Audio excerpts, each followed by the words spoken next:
What is parallel circuit?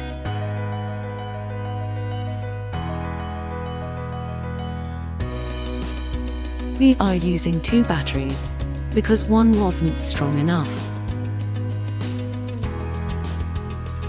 We are adding another light bulb and a switch.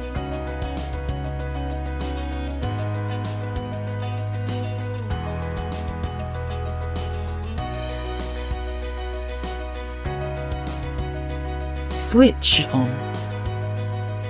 Both lights are on. One light is off while another one is on.